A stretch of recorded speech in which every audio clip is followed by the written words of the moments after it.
reason you would vote for Kevin O'Leary is I am not a politician. I don't know anybody anything.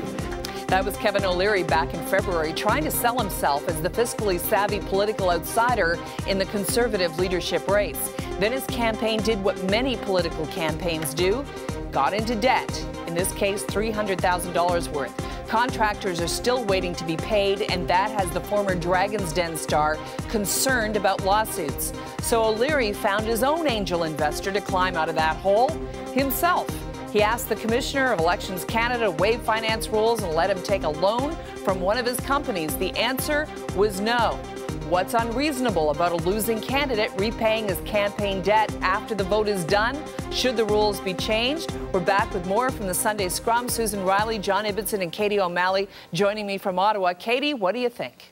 Yeah, no, of course the rules shouldn't be changed. I remain absolutely boggled at the fact that the O'Leary campaign was apparently not only able to run through the $1 million that they raised, but also end up in the hole for another $300,000. I still don't know where that money would have gone. But aside from that lingering question, no, the whole reason we have these rules in place about loans, about how much leadership candidates can spend, is so you don't have people, frankly, buying leadership races. That's why the rules exist. We require candidates to raise money from, level playing field. Everyone has the same ability to raise money from other people. If they're going to spend outside their limits, well, then they end up in trouble with Elections Canada after the fact, and that's what we see here. So zero sympathy here. Elections Canada was absolutely right to make that call. Okay, let me throw into the race what Kevin O'Leary has to say in his own defense. He says, I think a candidate should be personally liable for any debts not cleared after the race is over and the outcome has been determined.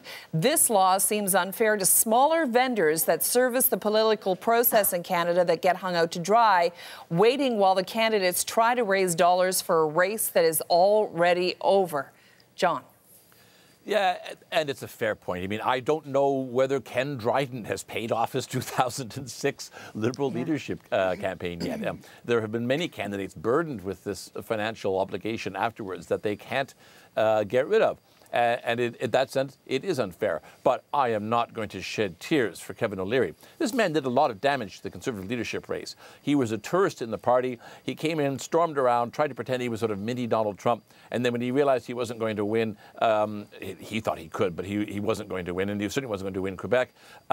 He fled the scene, but not before handing all sorts of expensive financial obligations over to Maxime Bernier in the form of staff who were working for O'Leary, not for love, that's for sure, but for money. So Mr. Bernier now is going to have a substantial campaign debt to take care of as well. The Conservative Party really should ask Mr. O'Leary to go away and not ever, ever come back. Okay, Susan, what do you think? Do you think that he should be allowed to pay his own debts? No, I don't. I think, the panel's unanimous today on this. I think that I do feel sympathy for the small vendors who will end up not being paid or have so far not been paid. What about that? But Mr. O'Leary tries to blame Election Canada for that. It's his fault, and it's his campaign's fault for getting himself into this position. Other candidates, losing candidates in the past, have been saddled with large debts, and obviously they're losers, so it's going to be harder to raise the money. What's happened often in those cases is that some of the other candidates, the people they ran against, and even the winning candidate, will organize fundraisers on their behalf. So in other words, there's a camaraderie among, in some instances. So it's up to Andrew Scheer, you think, to actually help out? Well, I mean, that would be one option. Whether that'll happen is it may happen, I don't know.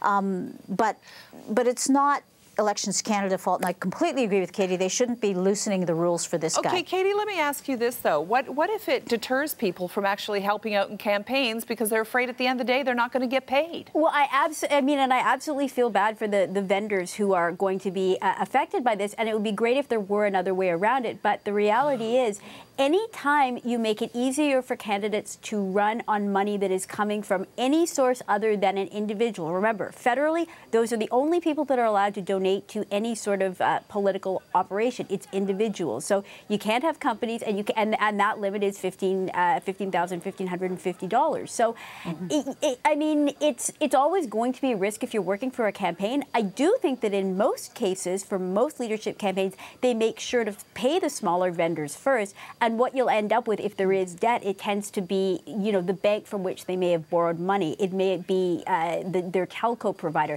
It isn't usually the smaller contractors that are left on the hook. Okay, so and again, I would raise the question as to why it worked out that way with O'Leary, because again, he brought in a whole heck of a lot of money during his campaign. So why didn't they get some of that? Yeah, Kevin And O'Leary loved to compare himself to Donald 300 Trump. more friends. John? Sorry. Kevin O'Leary loved to compare himself to Donald Trump. Donald Trump stiffed his small vendors and creditors all the time. I'm not saying that Kevin O'Leary, in fact, I'm sure he didn't intend to stiff these people. I'm sure he fully intended to pay them and wants to pay them.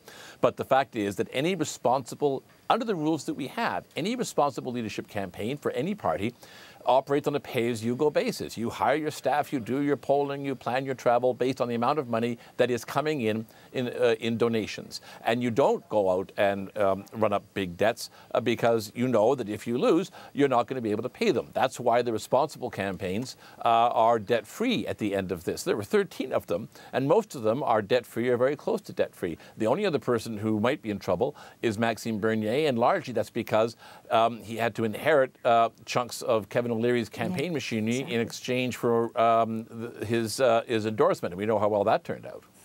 Yeah. Could he, Katie, could he not pay them and just leave the debt, like pay them personally and then leave the debt on them? No, because the way Elections Canada rules would work, that would turn out, that would basically end up being an ineligible donation, because the rules are pretty tight. The notion is to avoid any loophole in any way that someone could secretly end up either getting more money from a source they shouldn't be or spending more money in a way that would be inappropriate. So no, the rules are, and you know, it was actually the Conservative Party that really tightened the rules on loans. So if Kevin O'Leary has a problem with it, perhaps he could take it up with the party that he was trying to lead.